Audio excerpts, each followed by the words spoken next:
Good evening, students. Today we are going to start LC oscillations. हमने L अकेला L पढ़ा, अकेला C पढ़ा, अकेला R पढ़ा, ठीक है। LCR सीरीज में पढ़ा। बेटे today we will study about LC, ठीक है। दो का कॉम्बिनेशन पढ़ेंगे। तो हमारा टॉपिक रहेगा AC सर्किट कंटेनिंग LC या पहले RC सर्किट हमारा रहेगा। तो सबसे पहले हम क्या बनाएंगे, RC सर्किट का डायग्राम। एक रेसिस्टेंस रहेगा और बेटे एक कैपेसिटर रहेगा। यहाँ पर हम AC सोर्स को कनेक्ट कर देंगे, ठीक है। ये कैपेसिटर है। करंट की इक्वेशन कितनी होगी, I is equal to I naught sine omega T. This will be the equation of current. ये करंट की इक्वेशन होगी। अब इसके बाद नेक्स्ट ये R करंट और EMF के बीच में कितना फेज डिफरेंस होगा स्टूडेंट्स। करंट और EMF के बीच में अगर रेसिस्टेंस है तो फेज डिफरेंस कितना रहेगा, जीरो फेज डिफरेंस रहेगा। अगर कैपेसिटर है तो बेटे अगर ये I नोट को रिप्रेजेंट कर रहा है तो कैपेसिटर में कौन सी क्वांटिटी लैग बिहाइंड करेगी, करंट फॉरवर्ड रहेगा 90 डिग्री, या हम ये कह सकते हैं EMF lagging behind by 90 degree. Clear. I की इक्वेशन बनाई, ये डायग्राम हमने बनाया। अब बेटे इसके बाद हम इसको स्टार्ट करेंगे फेजर डायग्राम से। किसे स्टार्ट करेंगे, फेजर डायग्राम से इसको स्टार्ट कर रहे हैं हम। फेजर डायग्राम से जब हम इसको स्टार्ट कर रहे हैं तो यहाँ पर ये फेजर डायग्राम बनाएंगे। ये हमारे पास I नोट को रिप्रेजेंट कर रहा है, which is equal to omega T. ये किसको रिप्रेजेंट कर रहा है, ओमेगा टी को रिप्रेजेंट कर रहा है। उस फेजर कितना है इसमें, फेज कितना है ओमेगा टी। फेजर कैसा, वेक्टर क्वांटिटी।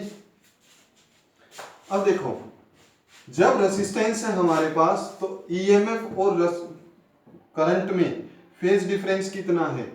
जब रेसिस्टेंस है तो EMF और करंट सेम फेज में है, तो सेम फेज में है तो हमारा ये E नोट बनेगा। बेटे यहाँ पर आप इसको वैल्यू को ज्यादा ले लो, कोई दिक्कत नहीं होगी। EMF की वैल्यू को यहाँ ले सकते हो आप, ये वैल्यू यहाँ आ सकती है, ठीक है। फिर ये I नोट ट्रायंगल के बीच में थोड़ी डिस्टरबेंस क्रिएट करेगा, इसीलिए हमने इसको यहाँ पर ले लिया E नोट को, ठीक है। और ये क्या है, ये VR है, वोल्टेज थ्रू रेसिस्टेंस। ये क्या है हमारे VR, this is voltage through resistance. Clear है। अब हम बात कर रहे हैं कैपेसिटर की।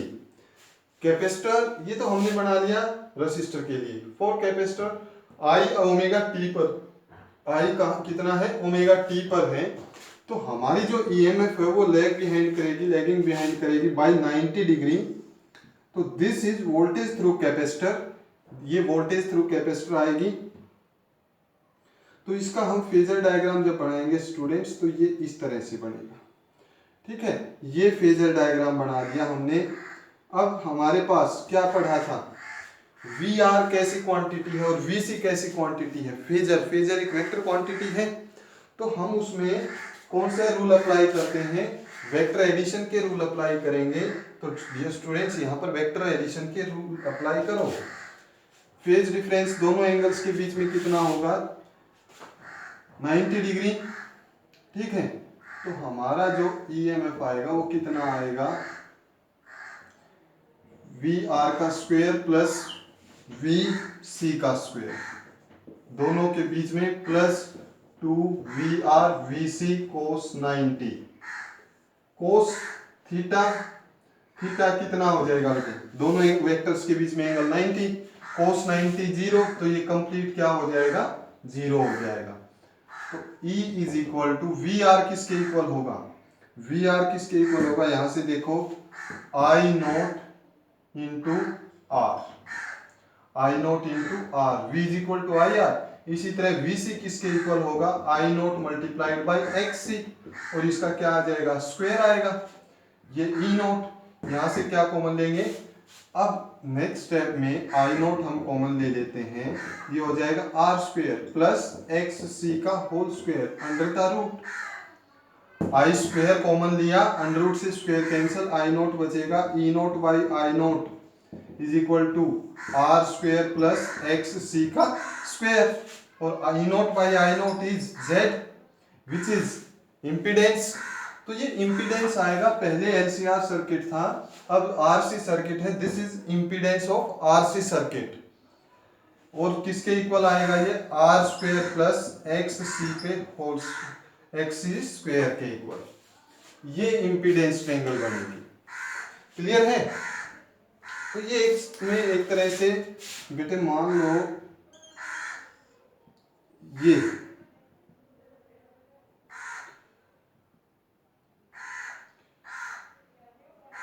तो ये रिजल्टेंट हो जाएगा ये, ठीक है।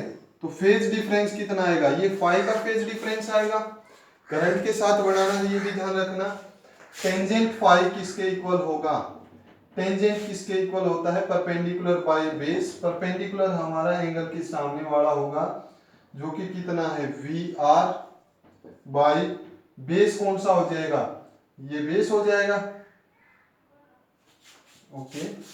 सॉरी परपेंडिकुलर ये VC,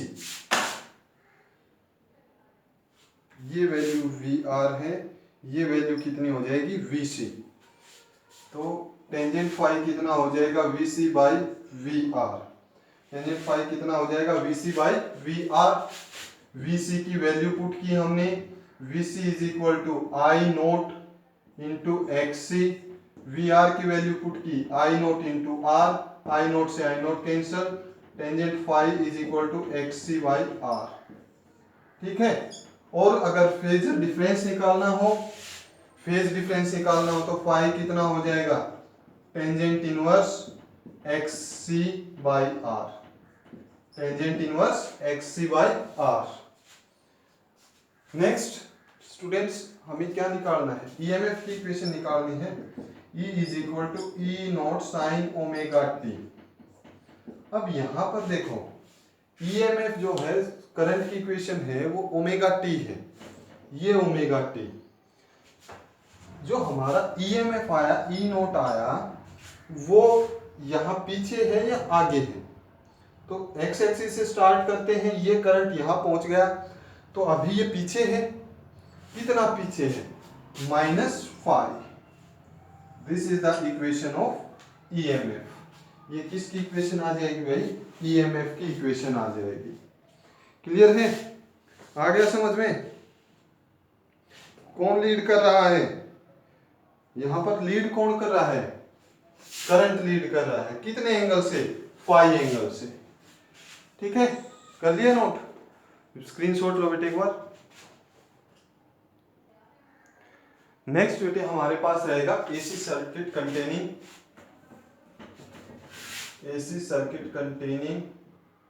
RC किया RL circuit, AC circuit containing RL circuit. RL circuit है हमारे पास, तो बेटे R तो है ही हमारे पास, देखो इसको ही मैं थोड़ा चेंज कर रहा हूं, ये हो जाएगा हमारे पास कैपेसिटर, और ये वैल्यू को हम हटा देंगे, इसको तो कंप्लीट को हटा ही दो, ये फिर से सोल्व कर लेंगे, रिवाइज हो जाएगा, ठीक है। इसको सोल्व करते हैं, यहाँ पर हम क्या लगाएंगे, अब इंडक्टर लगाएंगे, L की वैल्यू लगाई, ये आई नोट, और बेटे इंडक्टर के अंदर EMF आगे चलता है बाय 90 डिग्री, फेज डिफरेंस 90 होता है बस। तो फेजर डायग्राम बनाओ बेटे, सेम वैसे ही बनाना है आपने। ये हमारे पास एक्स एक्सिस है, ये आई नोट को रिप्रेजेंट कर रहा है डियर स्टूडेंट्स, और ये ओमेगा टी है, ठीक है, ये ओमेगा टी है यहां पर। तो ये क्या हो जाएगा, ई नो सॉरी रेजिस्टेंस VR। अब EMF I से कितना, 90, कैपेसिटर में, इंडक्टर में I से 90, तो ये एंगल कितना बनेगा 90, और ये किसको रिप्रेजेंट करेगा, VL को रिप्रेजेंट करेगा। किसको रिप्रेजेंट करेगा भाई, ये VL को रिप्रेजेंट करेगा। क्लियर है। फिर से वही VL और VR फेजर है, और फेजर क्या है, एक वेक्टर क्वांटिटी है, तो हम इनको सिंपली ऐड नहीं कर सकते। तो इनको ऐड करने के लिए हम कौन सा रूल लगाएंगे, बाय यूजिंग पैरेललोग्राम और triangle parallelogram law of vector addition. ठीक है, तो हमारा लेट ये रिजल्टेंट आ गया और ये फाई, तो इसके सामने ये क्या हो जाएगा, ये VL हो जाएगा। तो by using parallelogram law of vector addition, parallelogram law of vector addition हमने अप्लाई किया, parallelogram law of vector addition हमने अप्लाई किया। टेंजेंट थीटा किसके इक्वल होता, पहले तो ई नोट किसके इक्वल आएगा, ये ई नोट बनेगा, ई नोट किसके इक्वल आएगा, VR square plus first vector plus second vector is VL का स्क्वायर, पक्का, ओके। VR किसके इक्वल होगा, I नोट R के इक्वल, VL किसके इक्वल होगा, I नोट XL के इक्वल, और दोनों का क्या है स्टूडेंट्स, स्क्वायर है। I नोट को कॉमन ले लेंगे, E naught is equal to I naught square है, स्क्वायर से अंडर रूट कैंसल, ये बचेगा R स्क्वायर प्लस XL का स्क्वायर और अंडर द रूट। तो E naught by I naught is equal to R square plus XL का square under the root. E naught by I naught which is equal to impedance, और ये जो impedance बनेगा ये AC circuit containing RL, resistance और inductor के यहाँ पर हैं, और ये इम्पीडेंस जो होगा RL का बनेगा। तो वैल्यू पुट की हमने सिर्फ R स्क्वायर प्लस XL का स्क्वायर, क्लियर है, Z is equal to R square plus XL square under the root, पक्का। अब बेटे इसके अंदर हमें फाई की वैल्यू निकाल सकते हैं। टेंजेंट फाई किसके इक्वल होता है, फिर से परपेंडिकुलर बाय बेस, हमारा परपेंडिकुलर कितना हो जाएगा यहाँ पर VL, बेस कितना हो जाएगा हमारा VR, वैल्यू पुट कर दो दोनों की। Tangent phi is equal to VL किसके इक्वल, I नोट XL के इक्वल, VR किसके इक्वल, I नोट R के इक्वल, ये कैंसल, टेंजेंट फाई कितना होगा XL बाई R। तो स्टूडेंट्स फाई किसके इक्वल हो जाएगा, टेंजेंट इनवर्स फेज डिफरेंस कितना होगा XL by R, phase difference कितना होगा XL बाई R, क्लियर है, ओके। हमें नेक्स्ट EMF की इक्वेशन निकालनी है, थोड़ा आप सोचो बेटे कैसे बनेगी। EMF की इक्वेशन हमें कैलकुलेट करनी है।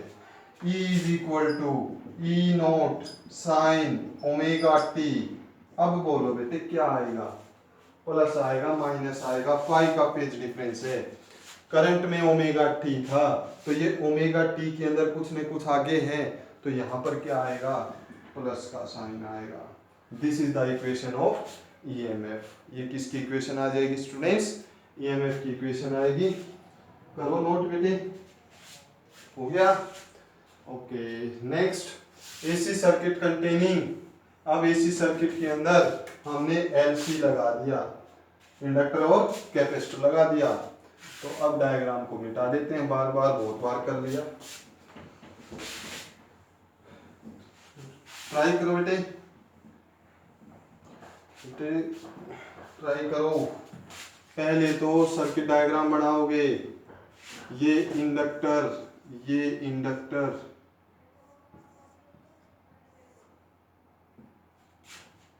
यहां पर ये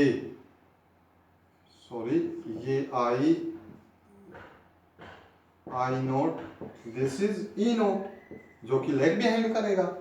यहाँ पर क्या होगा बेटे, अगर ये I नोट है तो ये क्या हो जाएगा E नोट, ये इंडक्टर के लिए EMF 90 डिग्री आगे रहेगी, कैपेसिटर के लिए EMF कितना रहेगा 90 डिग्री पीछे रहेगा।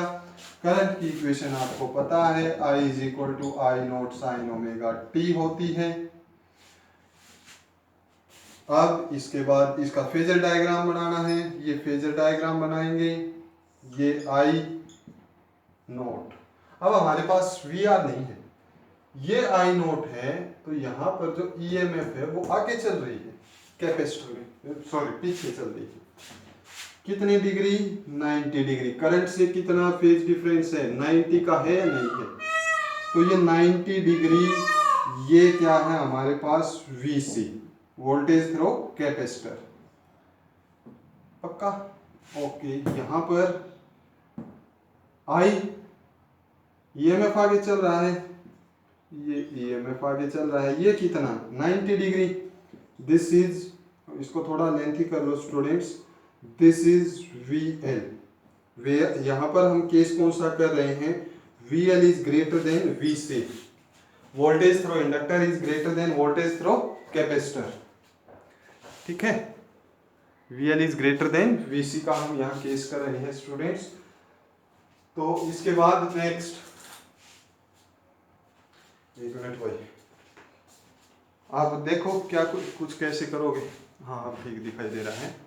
अब करो बेटे, इसको सोल्व करना है, अब कोई करना है, बाहर का तो कोई आएगा नहीं। VL is greater than VC, बेटे VL एक वेक्टर फेजर, VC एक फेजर, एक वेक्टर क्वांटिटी। अब दो वेक्टर, एक अपवर्ड एक डाउनवर्ड, हम उनको सिंपली सब्ट्रैक्ट कर सकते हैं। ठीक है, तो हमारा यहाँ पर जो EMF की इक्वेशन आएगी वो कितनी आएगी, VL minus VC। VL minus VC, नॉन रूट की जरूरत है, ऑपोजिट डायरेक्शन है। वही एक वेक्टर, एक 5 न्यूटन का फोर्स ऊपर है, एक 3 न्यूटन का फोर्स नीचे है, तो इनका रिजल्टेंट कितना आएगा, 2 न्यूटन अपवर्ड आएगा या नहीं आएगा। सेम उसी तरह से है, VL इधर है, VC इधर है, दोनों के बीच में 180 डिग्री का एंगल, ऑपोजिट डायरेक्शन है, तो इन दोनों को क्या करेंगे हम, कैंसिल कर देंगे, सॉरी सब्ट्रैक्ट कर देंगे। सब्ट्रैक्ट करेंगे students, E naught is equal to VL की वैल्यू कितनी होगी, I naught XL minus VC कितना होगा, I naught XC। E naught is equal to I naught common लिया, XL minus XC। E naught by I naught is equal to XL minus XC, which is equal to Z XL minus XC। Clear. और यहाँ पर आप X भी लिख सकते हो, क्योंकि इम्पीडेंस, सॉरी रिएक्टेंस में से रिएक्टेंस घटाएंगे तो रिएक्टेंस ही आएगा। Z भी लिख सकते हो, अलग अलग बुक्स में अलग अलग नोटेशन दे रखी हैं, बट ये रिएक्टेंस आएगा भाई।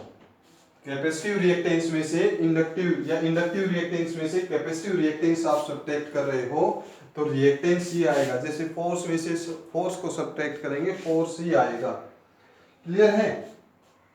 यहां पर फाई की वैल्यू, तो रिजल्टेंट तो वही कहां बनेगा।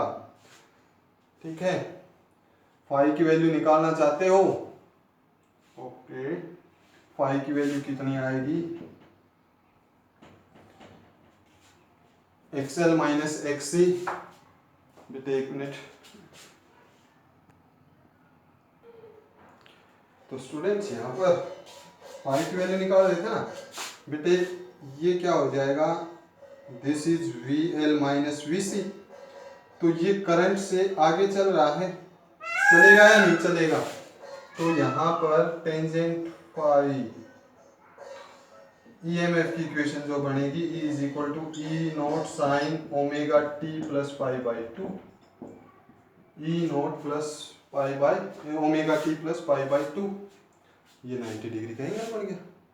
पक्का, आगे समझ, ओके।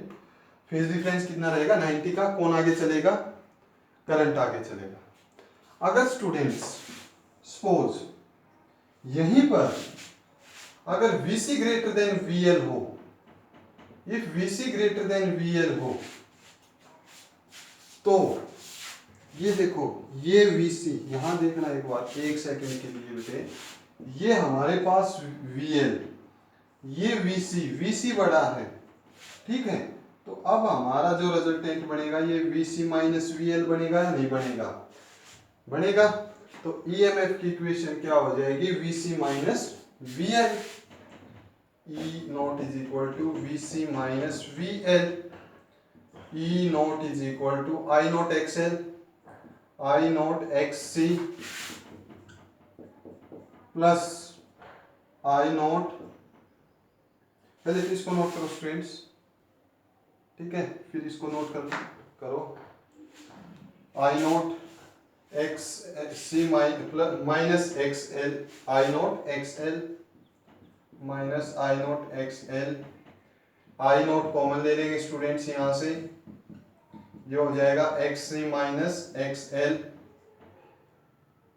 ये फिर से किसके इक्वल आएगा, Z के इक्वल या X के इक्वल भी कह सकते हैं इसको हम। और ये किसको रिप्रेजेंट करेगा, XC माइनस XL को रिप्रेजेंट करेगा। तो यहाँ EMF की इक्वेशन बनानी है।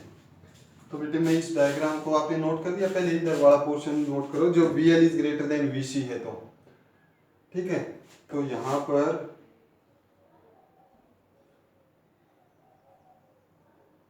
ये देखो,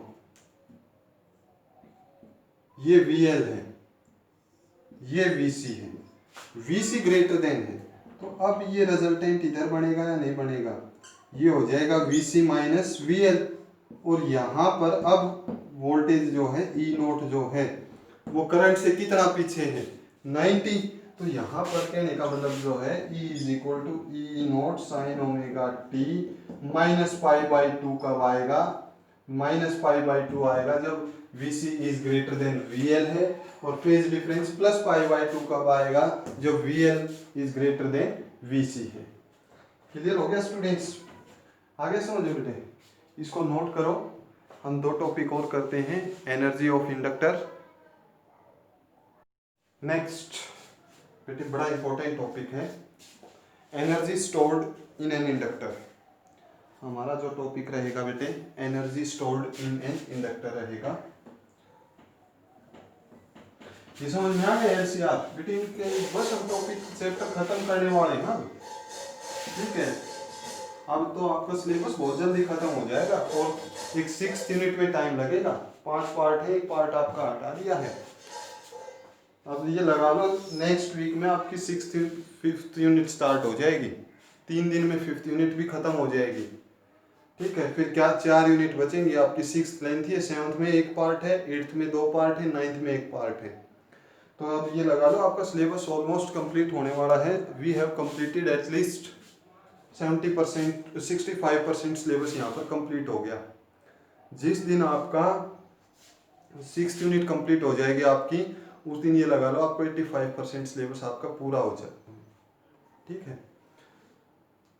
देखो हमारा टॉपिक है energy of inductor, energy stored in an inductor, energy stored in an inductor. बेटे ध्यान से समझना, ये हमारे पास एक इंडक्टर, ये हमारे पास क्या है, एक इंडक्टर है। अब पहले नहीं था, अब है, ठीक है। और ये हमने एसी सोर्स इसके साथ कनेक्ट कर दिया तो कर दिया भाई। अब देखो कंसेप्ट क्या था, कंसेप्ट ये था कि पहले जो है करंट जो है 0 था, ये की लगा दी, करंट 0 था बेटे। जैसे ही हम की को क्लोज करेंगे, करंट क्या हो जाएगा, 0 से इंक्रीज होगा, 0 से इंक्रीज होगा। तो जब यहां पर करंट इंक्रीज होगा, there will be some induced EMF. इसके अंदर क्या बढ़ेगा, एक इंड्यूस्ड ईएमएफ। तो यहां पर व्हेन की इज क्लोज, वर्डिंग को समझना बेटे, व्हेन की is open, key K is open, current is equal to 0। Current की वैल्यू कितनी है, 0 है। व्हेन की इज क्लोज्ड, करंट क्या होगा, current continuously increases up to a limit. एक लिमिट तक ये करंट क्या होगा, इंक्रीज होगा। बताया था 20 एम्पियर करंट बढ़ना है तो पहले 0, 1, 2, 3, 4, 7, 8, 10, 12, 14, 16, 20 इस तरह से इंक्रीज होगा। तो अप टू ये लिमिट करंट क्या हो जाएगा, इंक्रीज हो जाएगा। ड्यूरिंग दिस चेंज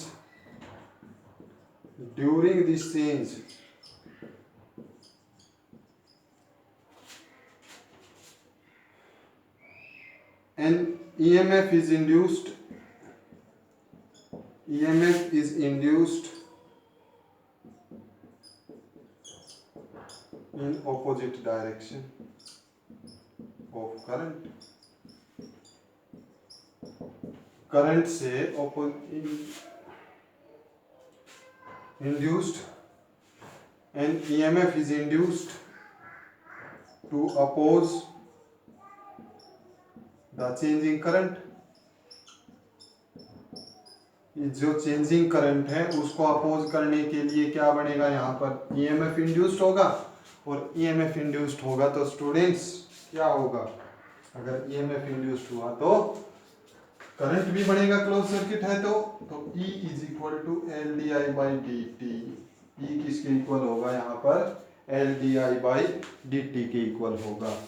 जो इंड्यूस्ड EMF है ना, ठीक है, मैग्नीट्यूड ऑफ इंड्यूस्ड EMF उसका, this is where E is the magnitude of induced EMF। E is the magnitude of induced EMF, magnitude of induced EMF। पक्का आ गया समझ में, देख लो भाई, ठीक है। This is the magnitude of induced EMF। तो यहां पर हमें we have to do some work, हमें कुछ काम करना पड़ेगा against the back EMF।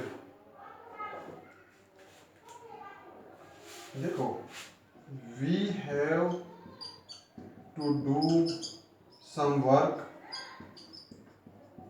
Against the induced EMF, against the induced EMF।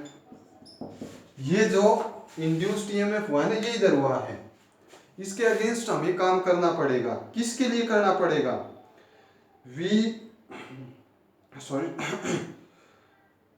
To establish the current. Sorry students, we have to do some work against the induced EMF to establish the current, to establish the current.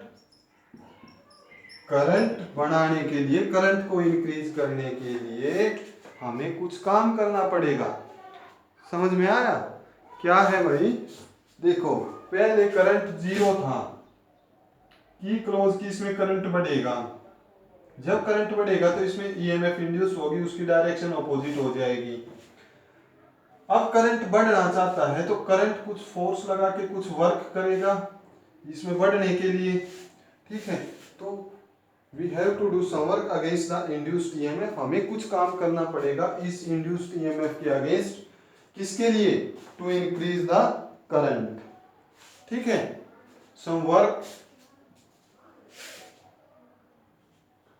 Work is needed, हम नहीं करेंगे, सम work is needed, कुछ काम की हमें जरूरत पड़ेगी। Some work is needed against the induced EMF, और इस अगेंस्ट इंड्यूस्ड EMF के against some work is needed against the, ठीक है।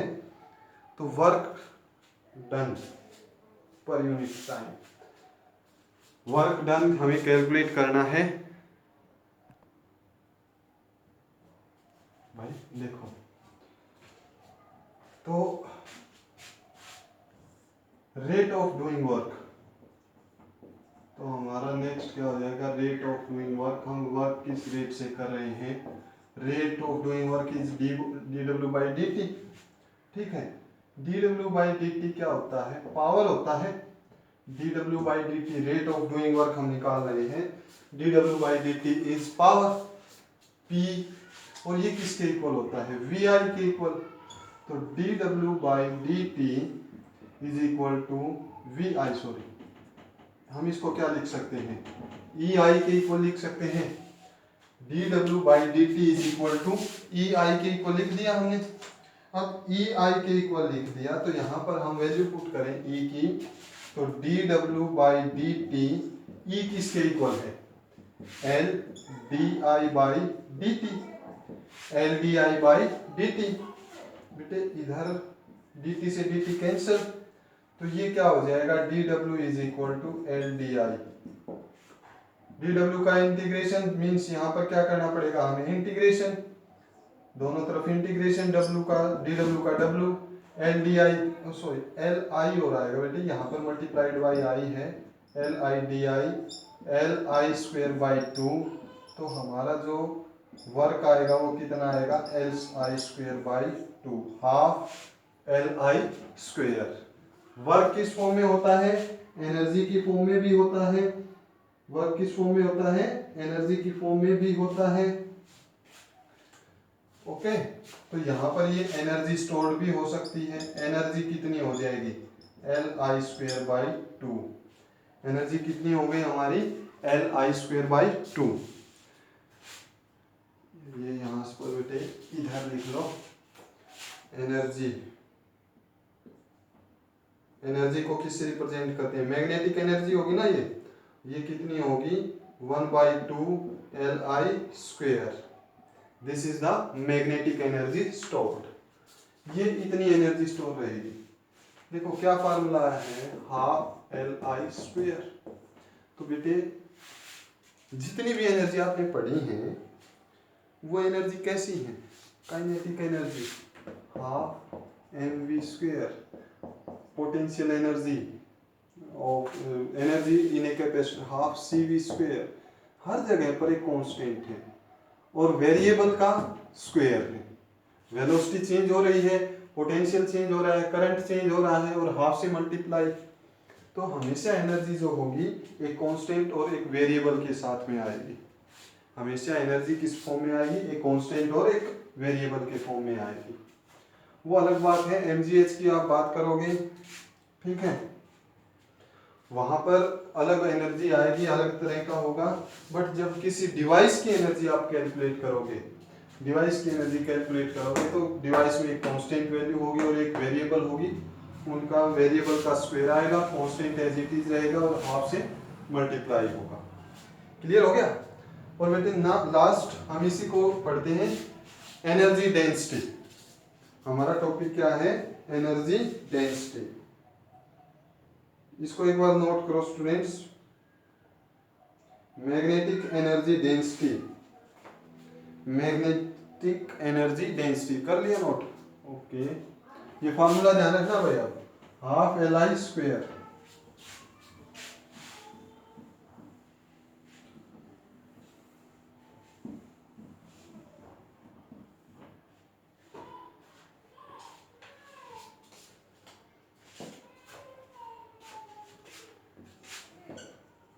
Magnetic energy density,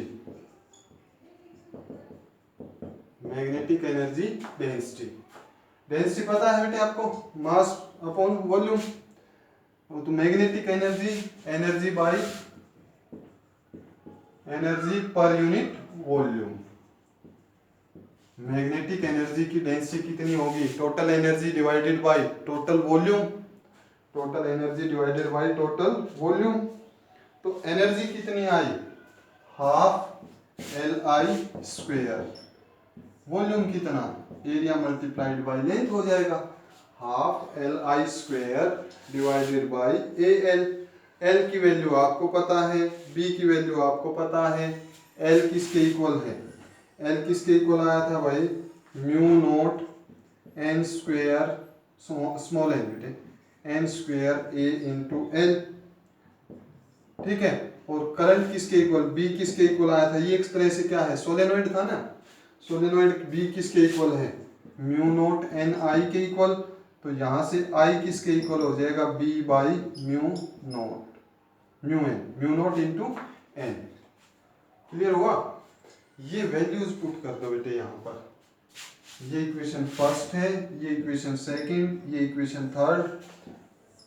putting values, तो L is equal, sorry magnetic energy density small U B से represent कर दिया हमने, U B is equal to 1/2 into L की value put करोगे mu naught N square A L multiplied by I square, I की भी value put कर देंगे, ये हो जाएगा B square divided by mu naught square N square divided by volume कितना ए इंटू एल, ये कैंसल, म्यू एन से म्यू नॉट एन कैंसल हो जाएगा, तो मैग्नेटिक एनर्जी कितनी आएगी B square by, okay mu N square से N square cancel हो रहा है भाई, बी स्क्वेयर ये कैंसिल हो जाएगा 2 mu naught, B square by 2 mu naught,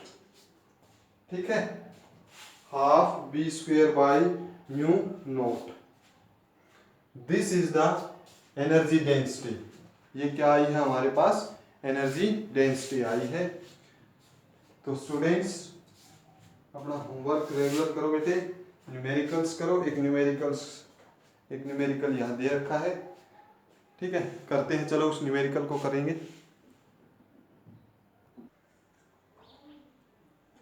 ठीक है भाई, करें स्टार्ट। हमारा जो न्यूमेरिकल है बेटे वो न्यूमेरिकल है, एक मिनट रुको,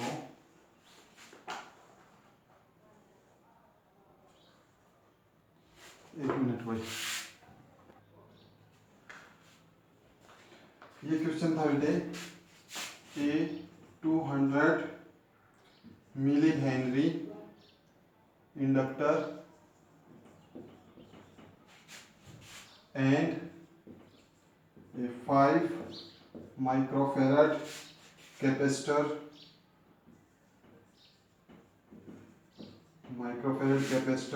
are connected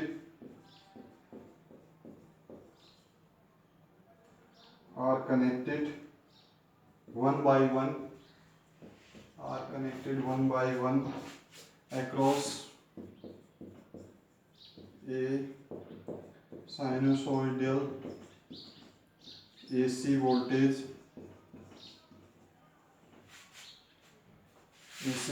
सोर्स, जिसमें V की वैल्यू कितनी है, V is equal to 70.7 sine 100,000 t volt, ठीक है, ये वोल्टेज दे दी। Obtain the expression for current in each phase, obtain the expression for the current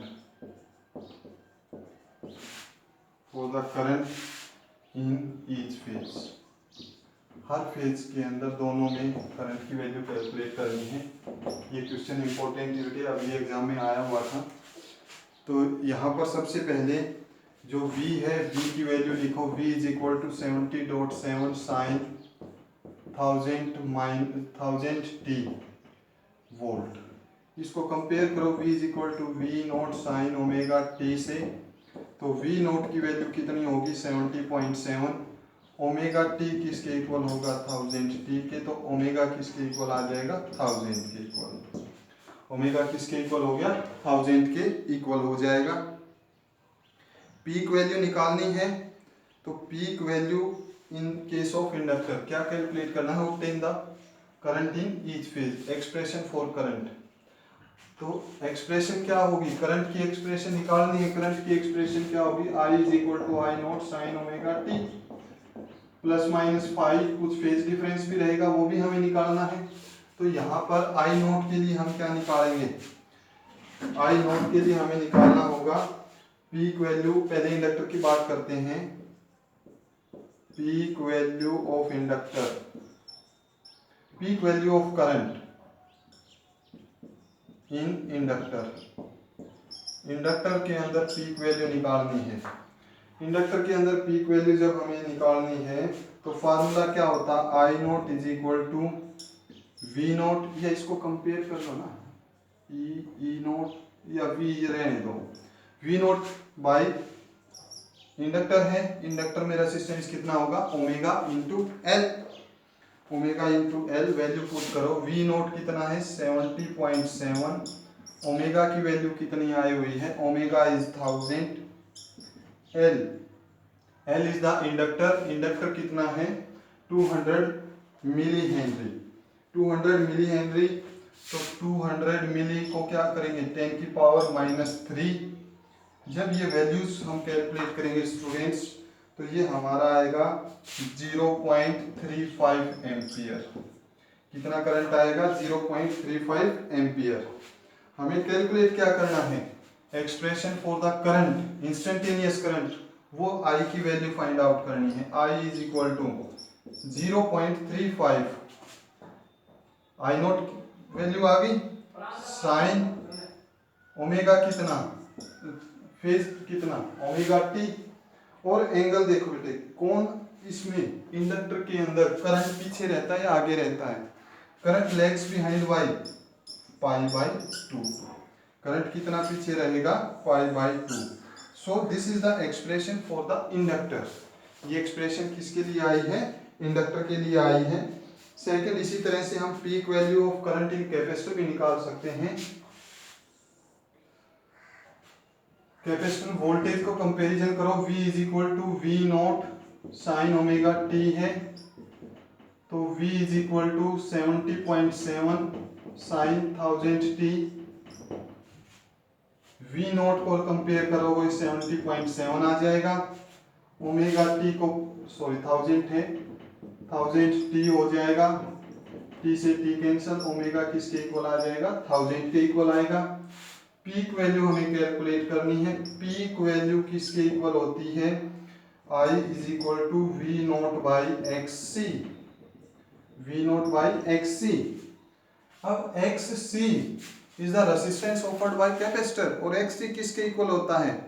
1 by omega C, V naught divided by 1 by omega C. तो इसको हम लिख सकते हैं V omega into C. Value put की, V naught की value 70.7, omega की 1000। What is the capacitance? Capacitance microfarad है। 5 into 10 raise to power minus 6, 5 into 10 raise to power minus 6। जब हमें बेटे इसकी वैल्यू फाइंड आउट की, तो ये अगेन फिर से कितना आंसर आया? 0.35 एम्पियर। तो I की इंस्टेंटेनियस वैल्यू की निकालनी है। I is equal to I naught sine omega t, value put करेंगे। I is equal to I naught कितना हो जाएगा? 0.35 साइन ओमेगा की वैल्यू बोलो बेटे, omega is 100 multiplied by T. Okay okay okay, ठीक है। यहाँ पर भी बेटे 100 टी, ओमेगा क्या आएगा? 100 टी माइनस पाई बाई 2। यहाँ पर क्या हो जाएगा? 100 टी सॉरी 1000 टी। इंडक्टर है ओके, कैपेसिटर है, कैपेसिटर में बेटे करंट लीड करेगा ना पाई बाई 2 से, तो प्लस का साइन आ जाएगा। क्लियर हुआ बेटे? आ गया समझ में? तो ये न्यूमेरिकल है बेटे, आप न्यूमेरिकल्स पोर्शन करो, ठीक है। ये जो टॉपिक किया है वैसे ये इतना इंपॉर्टेंट नहीं था, बट न्यूमेरिकल्स इसके ऊपर आ जाते हैं, तो थोड़ी बहुत नॉलेज आपको होनी चाहिए। अगर LCR सर्किट, L, C और R सर्किट समझ में आया है और LCR सीरीज में समझ में आया है, तो ये टॉपिक आपको बहुत इजी लगा होगा, ठीक है। Thank you students, have a nice day बेटे, डू योर होमवर्क रेगुलरली।